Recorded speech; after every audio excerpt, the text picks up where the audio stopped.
Taib. Bismillahirrahmanirrahim. Assalamualaikum warahmatullahi wabarakatuh. Alhamdulillahi ala ihsanih wa syukru lahu ala taufiqihi wa amtinanih. Wa ashhadu an la ilaha illallah wahdahu la syarika lahu ta'diman li sya'nih. Wa ashhadu anna Muhammadan abduhu wa rasuluhu ad-da'i ila ridwanih. Allahumma fassalli wa sallim wa barik ala nabiyyina Muhammad wa ala alihi wa ashabihi wa ikhwanih. Ya ayyuhalladzina amanu taqullaha haqqa tuqatih wa la tamutunna illa wa antum muslimun, amma ba'd. Taib ahibati fillah, ikhwani fid din, tullabul ilm bi majlis At-Taubah DMIA rahimani wa rahimakumullah. Alhamdulillah, hanyalah kalimat pujian dan rasa bersyukur kita untuk selalu menjadi awalan pembuka ta'lim kita di kesempatan lepas kerja sore hari ini, yang kita ikhlas mengharap pahala dari sisi Allah Subhanahu wa taala dalam bentuk kenikmatan yang diantara nasihat dari para ulama, bekal kita untuk menjadi sebab keselamatan, kebahagiaan di perjalanan panjang negeri akhirat nanti sana adalah ikatlah diri kita dengan majelis ilmu, ya.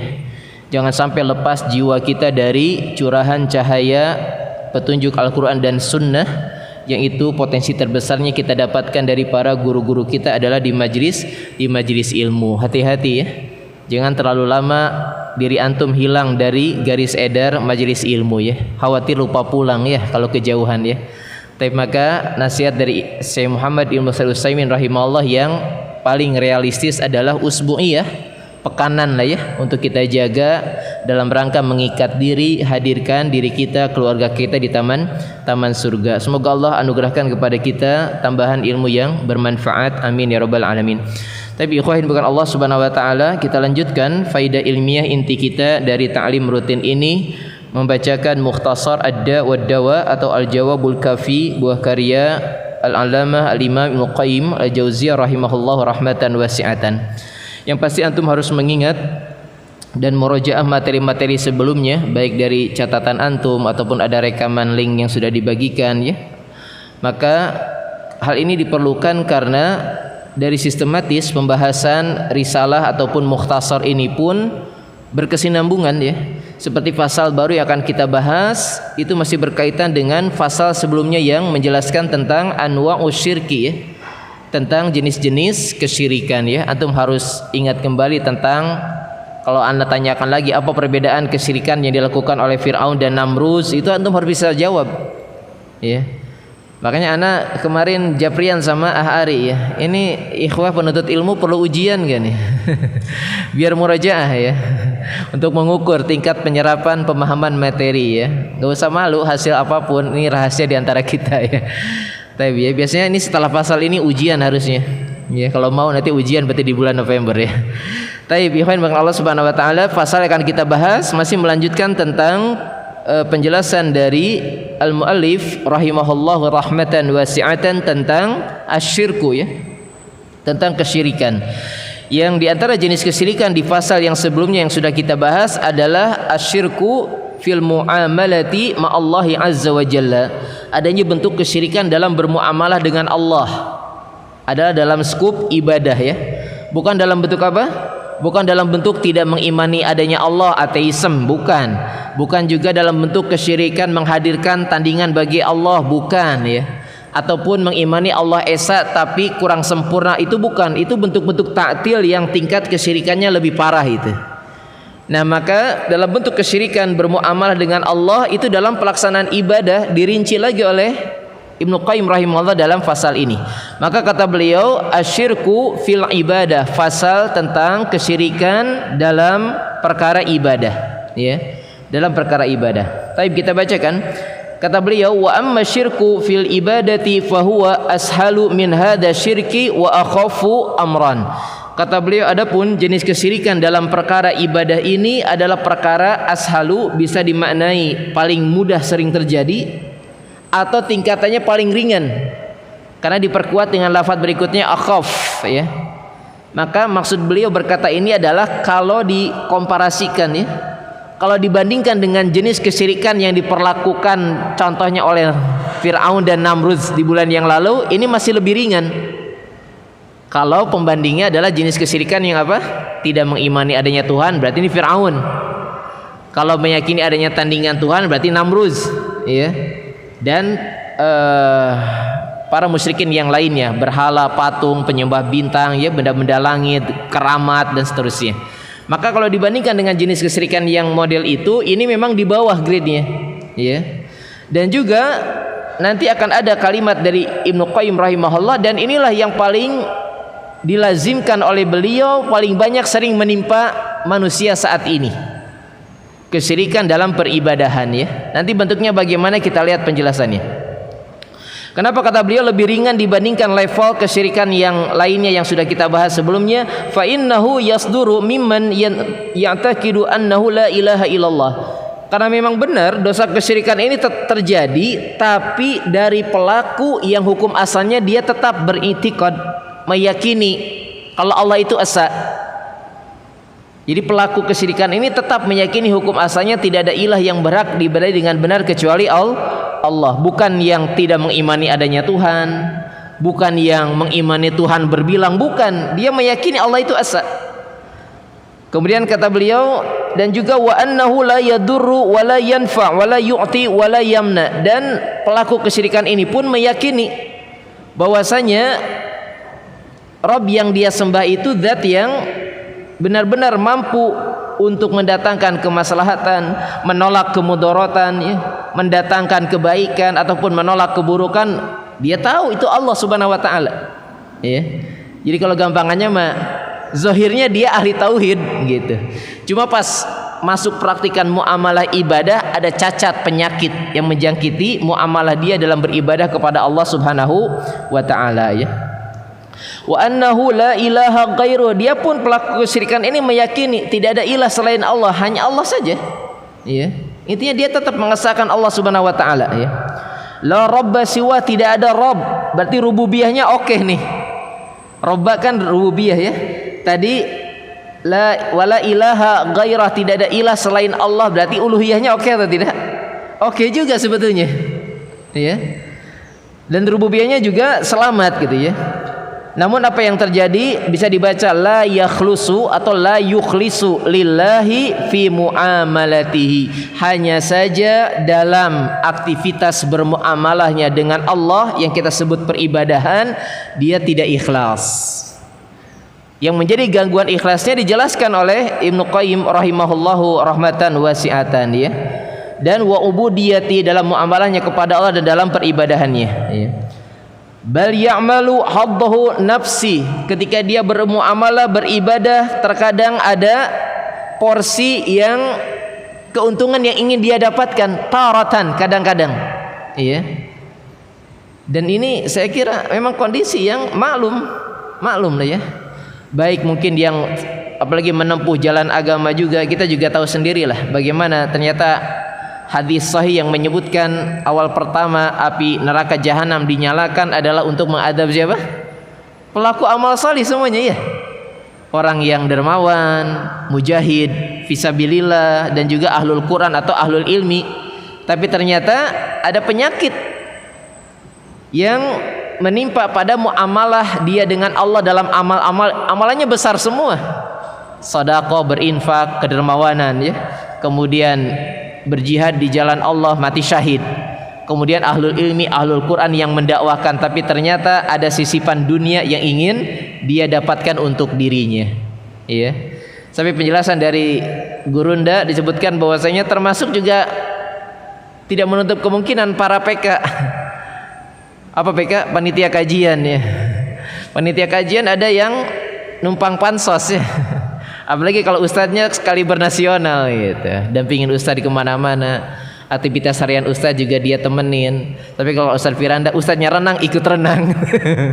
ngepansos ya. Mungkin ustadznya bisa menjaga keikhlasan, tapi dia panitia kajian, kasihan. Dulu kan sempat santer yang namanya julukan apa, ring 1 ya. Masya Allah, kayaknya bangga-bangga tuh panitia kajian. Ring 1 Ustadz SRB Syafiq Riza Basalama, ring 1 Ustadz Fulan gitu. Kalau ring 1 Ustadz Syam masih aman lah ya, aman. Kita internal kita aja ini. makin wow kaliber ustadznya. Siapa yang menjamin? Makanya Ustadz Firanda Hafizullah sering mengingatkan kepada sesama para asatidah, mungkin antum semuanya selamat, tapi kasihan ikhwan yang jadi panitia. Ya udahlah, nggak usah terlalu banyak diekspos aktivitas harian. Lagi perjalanan, ban bocor, ganti ban di jalan tol, minggir, disut 3 orang dari arah mana? Allah. Repot ya. Apa bedanya? Kayak public figure artis. Tapi kemudian juga wali talabid dunia taratan, terkadang juga ada pengen bagian dari dunia yang ingin dia peroleh. Makanya dalam kitab tauhid juga dibahas ya tentang apa? Tujuan dunia dengan manzilah amalan akhirat. Bisa, tinggal nanti Allah yang maha tahu untuk mengkalkulasi porsi niatan hatinya, mana yang lebih mendominasi. Apakah dunia golabatil akhirah, apakah niatan dunianya mengalahkan akhirat, maka gugur semua pahalanya. Atau akhiratnya masih lebih dominasi, masih selamat. Atau kalau 50-50 Allah yang maha tahu, maka kata Syekh Muhammad Ibn Utsaimin dalam penjelasan syarah kitab tauhid ya, iradatu dunya bil amalil akhirah, menginginkan bagian dunia dengan amal akhirat, maka saling menjatuhkan. Yang enggak dapat pahala, enggak dapat dosa. Kalau dunianya 50%, akhiratnya 50% ya. Maka memang ini benar ya, kondisional yang paling sering menimpa kita. Kalau gampangannya kita mah memang paling sulit menjaga keikhlasan itu. Iya. Sebagaimana perkataan Sufyan Ats-Tsauri kalau tidak salah ya, ma'alajtu syai'an asyaddu min salahin niyah. Kata beliau, aukamakol, tidak ada perkara yang paling sulit untuk aku jaga dibandingkan menjaga selamatnya niat. Fa innahu tataqallab, karena hati ini bolak-balik. Iya. Maka terkadang pengen ada keuntungan untuk diri. Kalau untuk diri mungkin bisa jadi apa? Follower sekarang mah ya, subscriber, apalagi jempol tangan, jempol kaki, apalah pokoknya liker ya. Sekarang banyak media sosial ya yang bisa mempengaruhi hal tersebut, cacat ya muamalahnya dengan Allah Subhanahu wa taala. Wali talabil rif'ah, atau ingin mendapatkan kedudukan ya, dimuliakan ya, di apa namanya, cek orang sudah mah diagul-agulkan ya, dihormati, dimuliakan ya. Maka ini pun menjangkiti sebagian saudara-saudari seakidah kita ya. Apalagi kalau bentuk-bentuk pemuliaan penghormatannya udah gulu berlebihan ya, yang sekarang lagi diboikot, di demo ya, karena menampilkan edukasi jalan ngesot, jalan merangkak. Ya. Taib ya. Ya begitulah sebagian mereka, cara-cara juga yang ternyata tercela dalam syariat ya. Wal manzilah, kedudukan, wal jah indal khalqi, dapat pandangan dari manusia.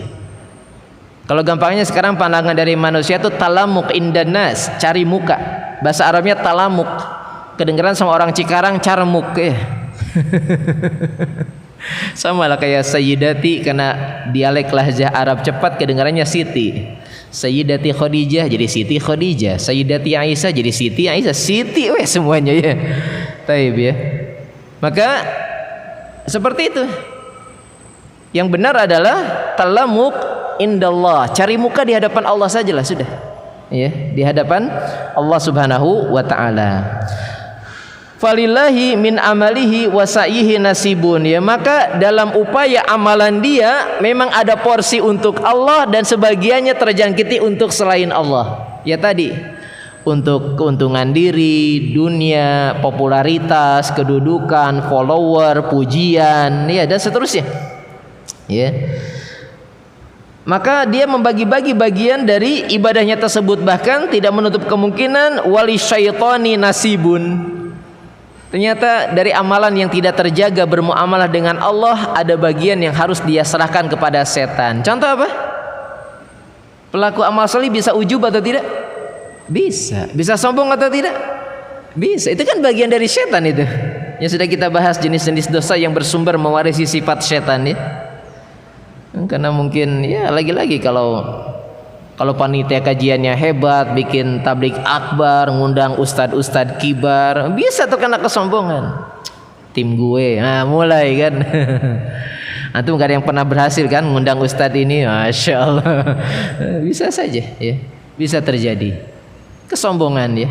Bahkan hal-hal tersebut kalau amal soleh sudah dilakukan bisa menjadi penggugur semua dari bagian pahala amal tersebut ya. Walil khalqi nasibun, dan ada bagian untuk manusia ya tadi, ingin pujian ya, ingin cari muka di hadapan manusia, ingin disanjung. Itu semuanya merusak dari bentuk permuamalahan ibadah dia dengan Allah Subhanahu wa taala. Nah, ini melazimkan ucapan Ibnu Qayyim yang memang harus kita terima. Kata beliau, wa hadza halun aktsarin nas, dan memang demikianlah ahwal kondisi yang menimpa sebagian banyak manusia. Memang sedikit yang masya Allah ya, yang bisa menjaga keikhlasan. Kita tidak menuduh ya, lagi-lagi kita tidak menuduh, tidak menjudge, tidak memponis orang yang suka mengekspos ya, mereport, memposting amal-amal ibadah, enggak. Tapi terlalu riskan dah. Menyembunyikan insya Allah lebih selamat ya. Ya terserah dia mau bahasa memotivasi gitu ya, mungkin ada faidah buat yang lainnya, mengobati rindu yang belum bisa melakukannya, misalkan kalau safar gitu ya. Ya terserahlah hujah dia nanti di hadapan Allah Subhanahu wa taala. Tapi beresiko atau tidak?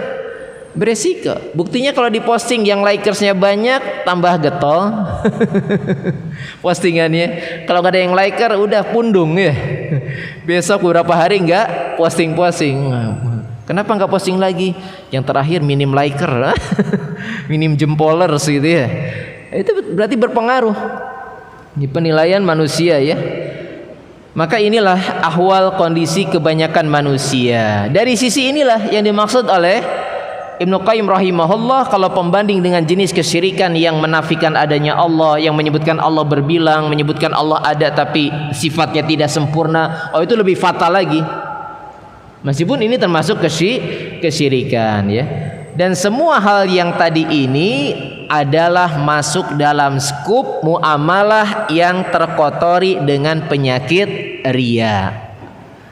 Untuk dapat bagian dunia, keuntungan diri, kedudukan, popularitas ya, dan seterusnya.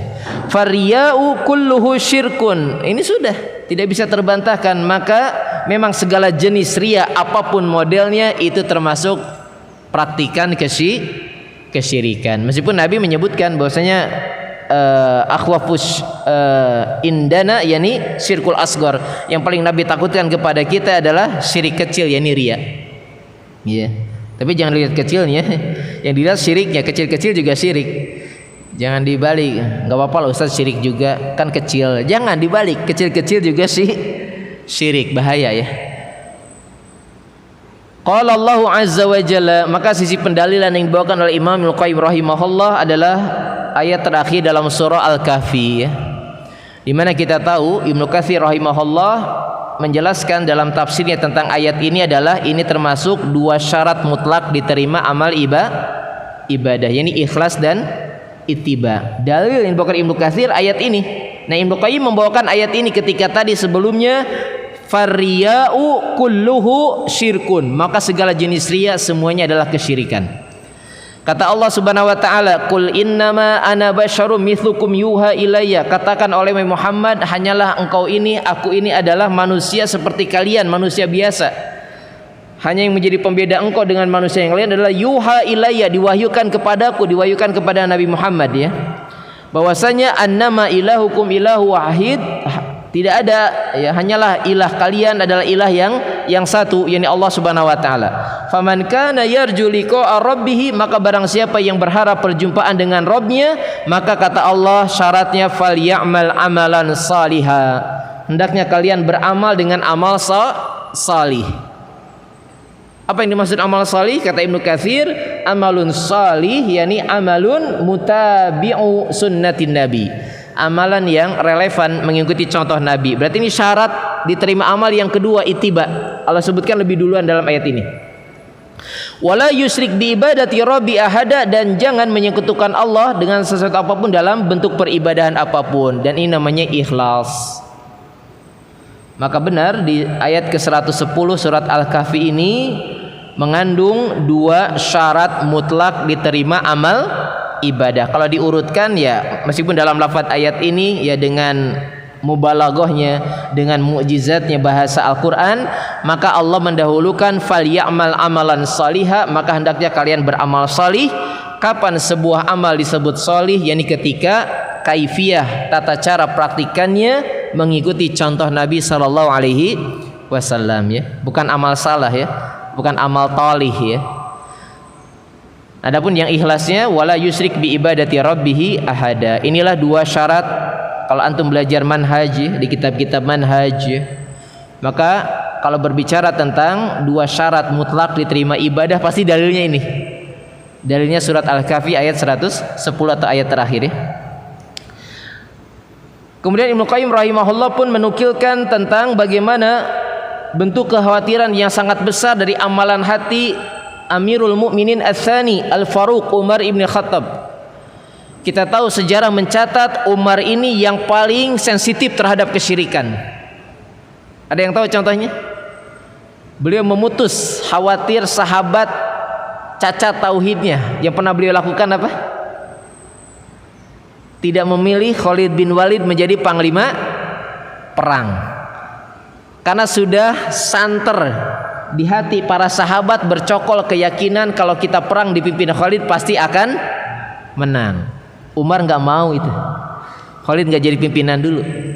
Khawatir tawakul kalau bahasa Arabnya. Tawakalnya bersandar hatinya untuk peperangan yang akan ditempuh oleh kaum muslimin bukan lagi kepada Allah, tapi tenang, kita dipimpin oleh Khalid. Wah, repot kalau gitu. Umar paling sensitif masalah kesyirikan. Maka ternyata beliau yang di antara kemuliaan kita tahu ya, bahwasanya kemuliaan Umar bin Khattab di antara apa? Setan minggir ya. Setan minggir kalau satu saat harus berpapasan dalam satu jalan yang sama, maka yang harus muter siapa? Setan ya. Kalau antum diinfokan besok berangkat lewat jalan Taman Astar akan banyak setan, antum muter atau tetap lewat situ? Cung yang Taman Astar. Apalagi Anggoro lewat situ, muter aja sudah, nggak jauh dikit nggak apa-apa.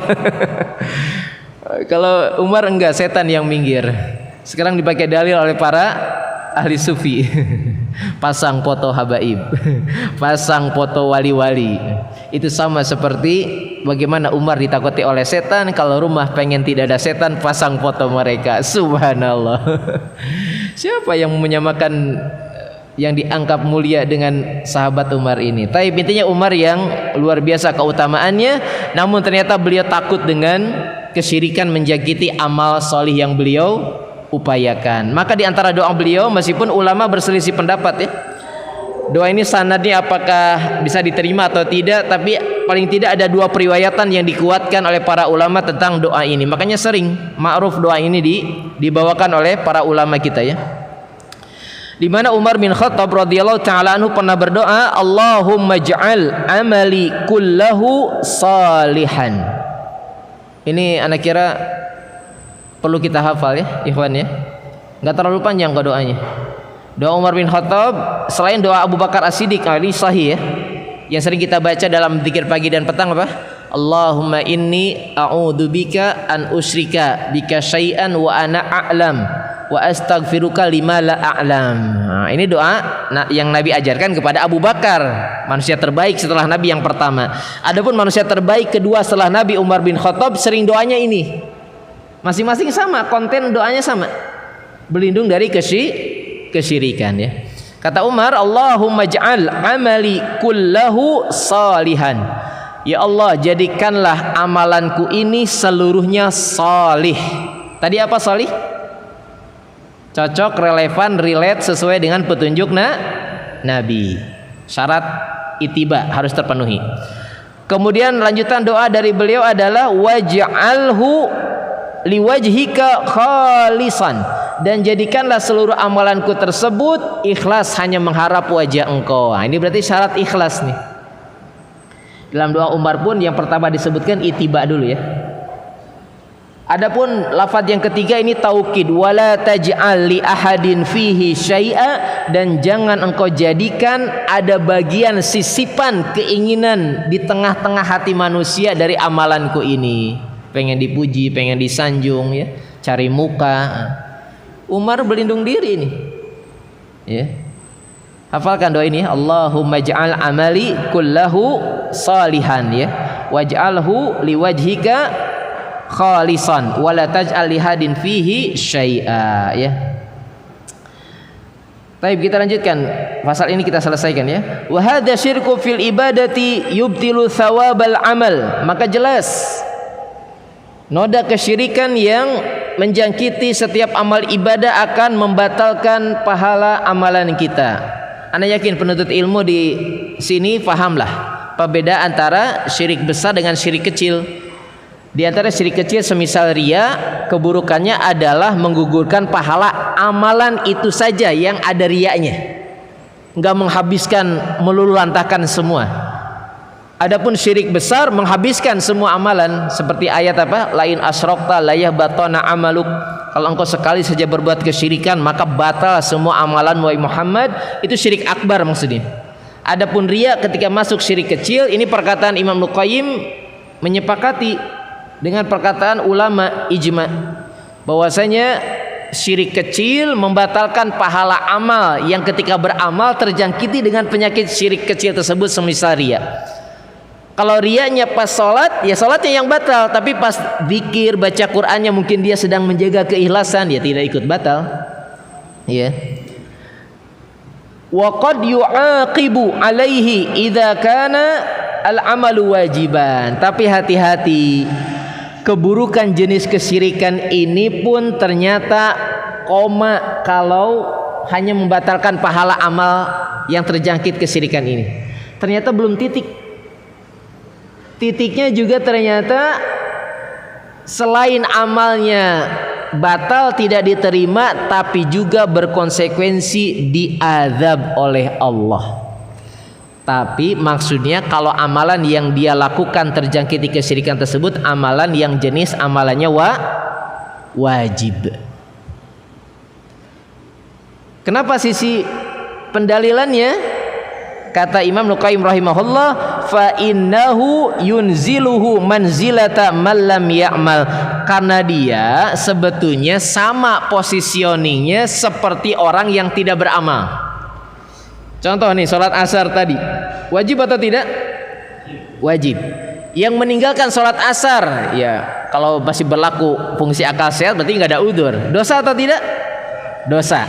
Nah sekarang yang beramal sholat asar tapi ada riya dalam sholatnya, berarti batal pahalanya? Batal.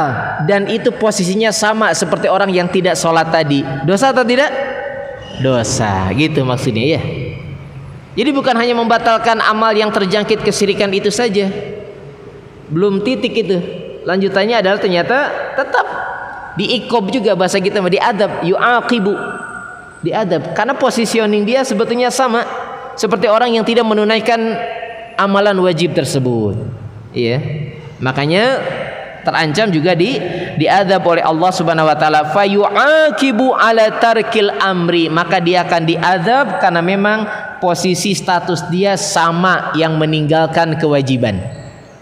Meskipun dia melakukan tadi, tapi karena riya batal pahala amalnya habis, kemudian kembali posisinya seperti orang yang tidak melakukan amalan wajib tersebut. Adapun amalan sunnah, Ibnu Qayyim pun menguatkan kalau amalan sunnah ya kecenderungan mungkin hanya batal pahalanya.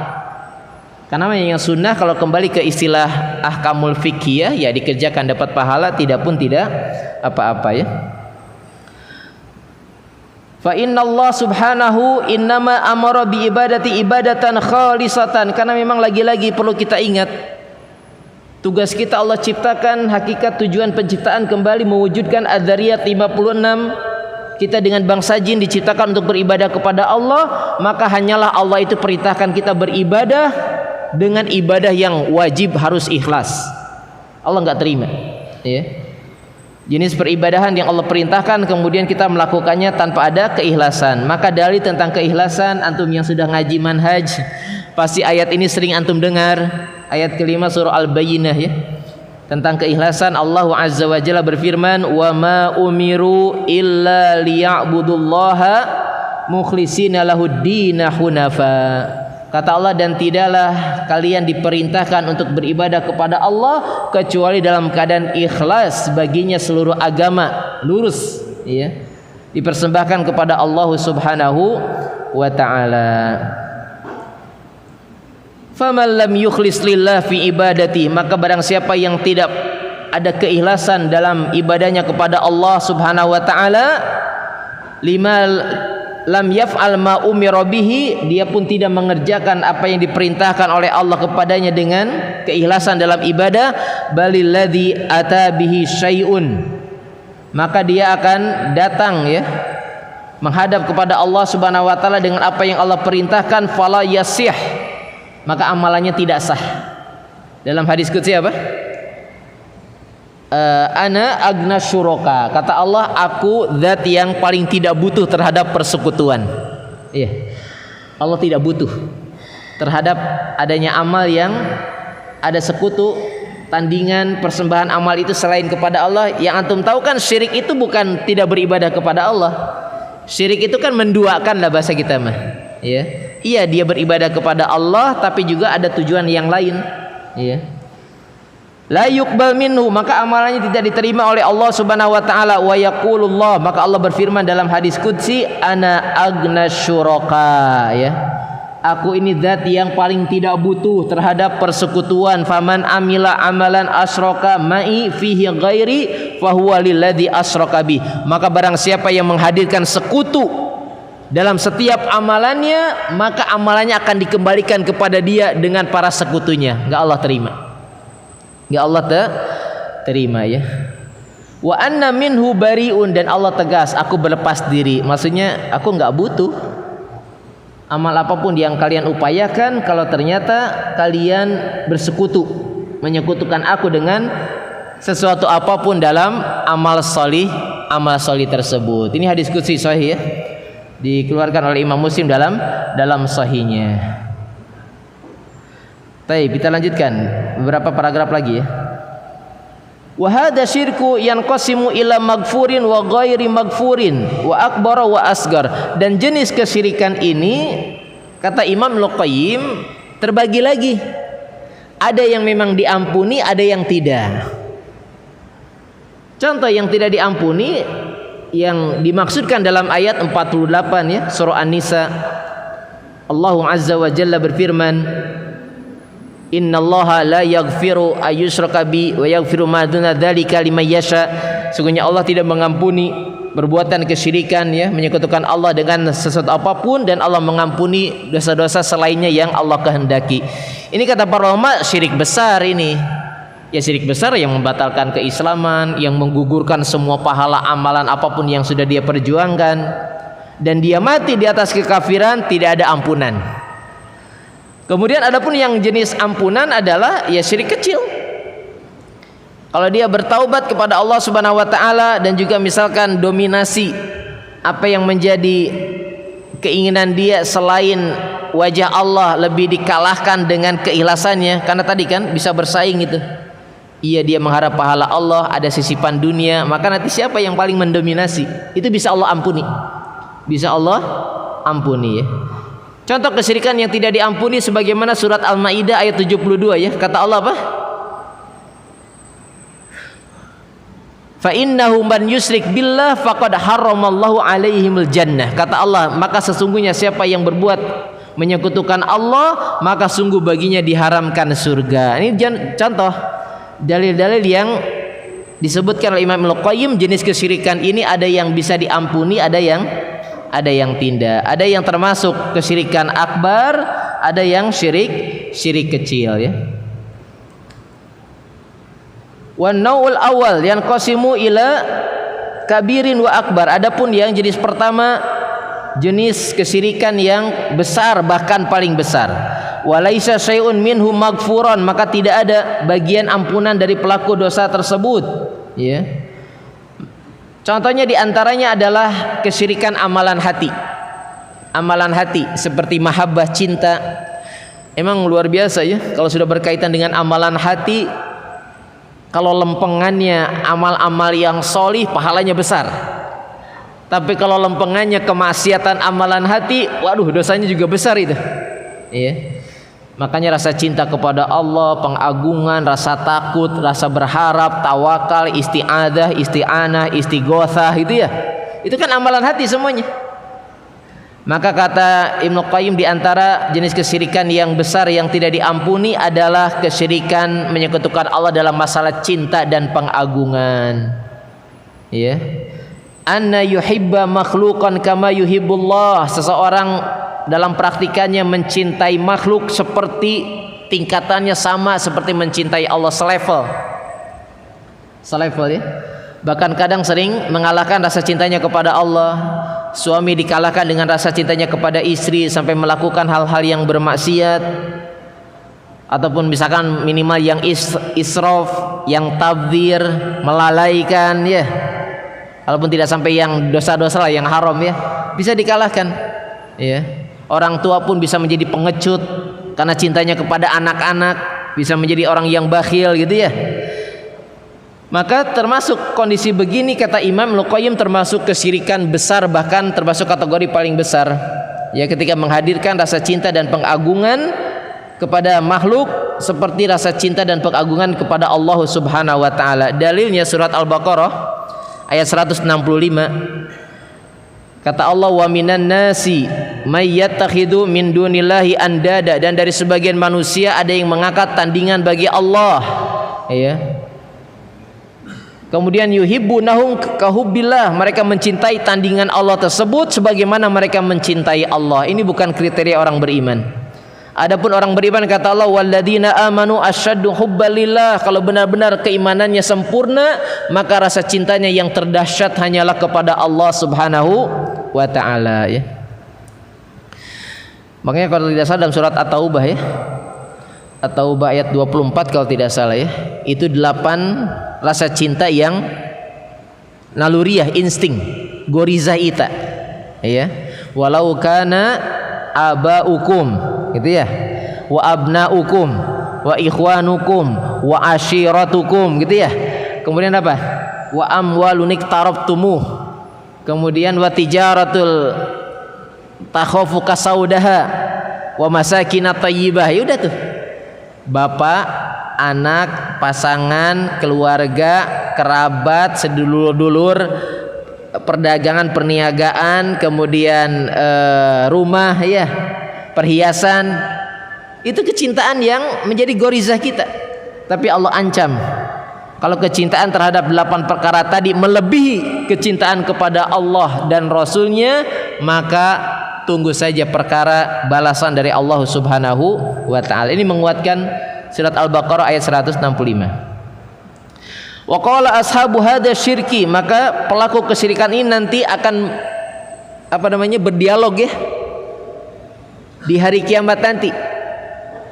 Dia akan berdialog nih, para pelaku kesyirikan dengan tokoh-tokoh yang menjadi tandingan bagi Allah Subhanahu wa taala ya. Wa qad jamuhumul jahim, ketika Allah sudah mengumpulkan mereka di neraka, pelaku kesyirikan dan sosok-sosok atau makhluk yang dijadikan tandingan bagi Allah dipertemukan tuh. Afwan, sudah masuk maghrib belum? Belum ya. Baik, kita dikit lagi nih. Dalil terakhir ya. Maka pelaku kesyirikan tersebut akan berdialog dengan sosok-sosok yang dulu menyesatkan dia, mengangkat sosok tersebut menjadi sekutu bagi Allah. Tallahi in kunna lafi dhalalim mubin. Ini kan ayat qasam ya, memastikan dia baru sadar, demi Allah, sungguh kita ini semua berada di atas kesesatan yang nyata. Apa kesesatan nyata yang berefek buruk sekarang dikumpulkan di neraka jahim? Dulu yang kita lakukan di dunia, idnu sawwikum birabbil alamin, ketika kalian, wahai sekutu-sekutu yang kami angkat menjadi tandingan Allah, kalian menamai diri kalian seperti Rabbul Alamin, menandingi Allah apapun bentuknya, entah dari kalangan para malaikat muqarrabun, dari para nabi mursalun ya, kemudian juga dari benda-benda langit, patung-patung ya, tokoh-tokoh yang sekarang menjadi sesembahan ya, sesembahan ya. Tapi Masya Allah ya, kemarin beberapa waktu yang lalu ya, Ustaz Firanda ketemu dengan para penganut agama lain yang akhirnya masuk Islam.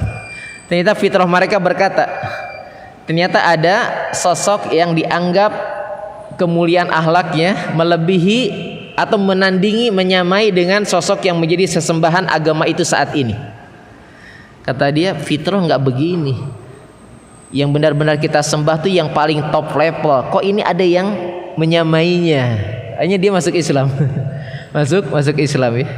Karena dalil fitrah menyebutkan ya, disebutkan oleh Ustaz Firanda dalam syarah rinci rukun iman tentang dalil-dalil tauhid rububiyah. Dalil-dalil tauhid rububiyah dan penguat tentang tauhid rububiyah ya. Taib kembali, ini dalil terakhir yang dibawakan oleh Imam Ibnu Qayyim sebagai penutup fasal ini. Beliau hanya merinci satu saja dalam muhtasar ini tentang jenis kesyirikan yang besar, bahkan paling besar dalam bentuk amalan hati, menghadirkan rasa cinta dan pengagungan kepada makhluk sebagaimana rasa cinta kepada Allah. Kelak mereka akan dipertemukan dengan sosok-sosok yang menjadi sekutu tandingan bagi Allah, dan mereka berkata, sungguh kami di atas kesesatan yang nyata. Ketika kalian dulu mengelabui kami, kalian menamai diri kalian adalah Rabb semesta alam. Nanti di akhirat apa? Allah berfirman, Ana al-Malik, Ana ad-Dayan, Aina mulukul ard, aku sang raja di raja, aku yang menguasai hari pembalasan. Mana yang dulu mengaku penguasa-penguasa di atas muka bumi. Wallahu ta'ala alam bisawab. Inilah akhir dari pasal yang menyebutkan penjelasan dari Imam Ibnu Qayyim rahimahullah tentang kesyirikan dalam perkara ibadah atau bermuamalah dengan Allah Subhanahu wa taala. Nas'alullaha as-salamata wal afiyah. Semoga Allah selamatkan segala bentuk amal ibadah kita dari jenis kesyirikan yang kita bahas ini ya. Amin ya rabbal alamin. Baik, silakan adzan dulu. Pada pertanyaan setelah adzan. Baik, barakallahu fikum. Ada pertanyaan? Langsung kalau ada pertanyaan. Materi satu pasal insyaallah sudah Anda cukupkan. Ya, mangga.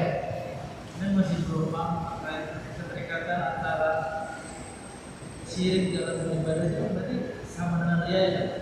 Termasuk ria. Sedangkan pemahaman itu kan kalau syirik itu kan menyembunyikan Allah ya. Sedangkan ria kan dia kan hanya pengen pamer gitu ya. Iya. Tapi kan dia nggak ada niatan untuk menyembunyikan Allah gitu. Taib. Kenapa syirik?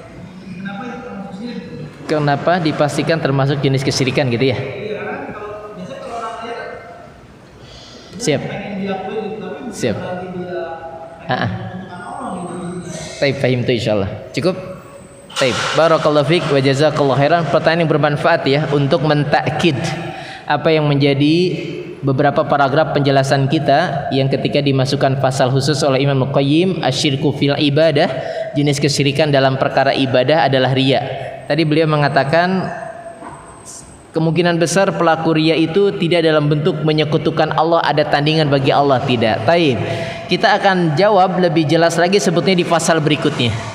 Karena jenis kesyirikan itu bisa masuk ke dalam aqwal, af'al, kemudian qasdu dan niat. Jenis kesyirikan nanti pasal setelah ini ada asyirku fil aqwal wal af'al wal qasdu wan niyah. Jenis kesyirikan dalam bentuk perbuatan, ucapan, maksud dan tujuan, dan juga niat yang ada dalam hatinya. Nah, ketika riya masuk dalam jenis kesyirikan amalan niat, karena seharusnya dalam perkara ibadah tujuan niat dari ibadah yang dia kerjakan harusnya hanya untuk Allah, bukan diposisikan menghadirkan tandingan dalam bentuk zat ya, zat selain Allah seperti tadi makhluk. Coba kalau ditarik benang merahnya, ketika harusnya dia memurnikan amal ibadah dari amalan niatnya yang kita sebut ikhlas hanya Allah, ternyata tersisipi dengan adanya keinginan apa? Disanjung, dipuji gitu ya. Dan untuk menegaskan indikator tersebut ya, memang kita tidak memvonis ya tentang perkara orang terjangkit penyakit ria dalam amalnya tersebut, kecuali mungkin ada indikator awal dari perkataan Imam Hasan Al-Basri rahimahullah. Kata beliau, barang siapa yang beramal kemudian datang pujian menambah motivasi dia dalam semangat beramal, dan kalau ada celaan cacian membuat dia futur dalam ibadah atau lemah semangatnya gitu. Jadi nanti penjelasannya kenapa ria ini termasuk jenis kesyirikan dari penjelasan para ulama. Mungkin kalau gambaran antum tidak dalam bentuk menghadirkan tandingan bagi Allah dalam bentuk zat. Kalau selain Allah berarti makhluk ya. Kalau Allah kan al-khaliq gitu. Karena ini masuk dalam wilayah bab niat. Bab niat ya. Karena nanti yang akan menjadi barometer keikhlasan dan selamatnya amal kita untuk mengharap wajah Allah semata itu meliputi amalan niat, ucapan dan perbuatan harus semuanya tertuju untuk Allah Subhanahu wa taala ya. Contoh dalam bentuk ucapan bisa atau tidak? Bisa. Contoh yang disebutkan dalam hadis Nabi apa? Idza shalla ahadukum fayuzayyin qiraatahu. Kalau salah seorang kalian sedang salat, kemudian ketika tadinya ikhlas, tahu ada orang yang mendengarkan bacaan dia dalam salat, fayuzayyina lahu, maka diperbagus bacaannya, dipakai qiraat sab'ahnya. Padahal biasanya trikul ya. Sekarang mentok atakasur juga dipakai atakasurnya. Itu ucapan. Atau perbuatan bisa? Bisa. Contoh gerakan takbiratul ihramnya biasanya Allah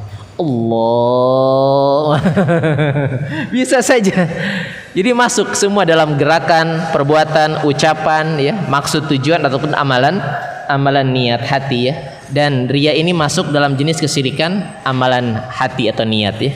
Maka disebut sebagai perbuatan kesyirikan dari sisi ini. Harusnya niatnya pun ikhlas karena Allah, tapi ternyata pengen juga dapat pujian dari mata-mata manusia ya.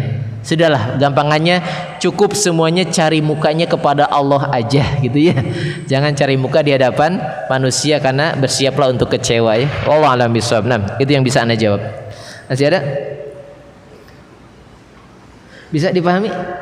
Jadi masuk dalam nanti pasal berikutnya lebih kuat lagi ya, tentang asyirku dalam bab niat. Dalam bab niat atau al-qasdu, maksud dia. Cukup? Ya, kalau tidak ada kita cukupkan kajian kita pada kesempatan lepas kerja di tempat antum yang semoga Allah berkahi ini, yang semoga Allah melindungi kita dari berbagai bentuk keburukan ya, dan Allah menjaga kita semuanya dalam ketaatan terus ya. Sandarkan diri kita hanyalah kepada Allah untuk meraih sebab-sebab ya keselamatan, kebahagiaan. Jangan pernah ada hal-hal yang bisa merusak amal ibadah kita. Berjuanglah semampu kita dan hindarkan hal-hal yang bisa menggugurkan segala bentuk amal soleh kita. Ingat ya, antisipasi, pencegahan lebih selamat daripada pengobatan ya. Lebih sulit nanti kalau sudah menjadi apa, mental ya, pengen semuanya dilihat oleh orang dan semuanya, ini lebih sulit lagi nih, apa namanya, narsis ya. Narsis. Cukup demikian kajian kita. Silakan kita lanjutkan masih dalam lanjutan pasal kesyirikan dengan pembahasan yang lebih terperinci di pertemuan yang akan datang. Tapi nggak tahu nanti mau jadi ujian dulu atau enggak. Kalau jadi ujian dulu, kita ujian dulu lah 30 soal itu ya. Wallahu a'lam bishawab. Barakallahu fikum wa sallallahu ala nabiyina Muhammadin sallallahu alaihi wasallam wa akhiru da'wana alhamdulillahi rabbil alamin. Subhanakallahumma bihamdik asyhadu an la ilaha illa anta astaghfiruka wa atubu ilaik. Assalamualaikum warahmatullahi wabarakatuh.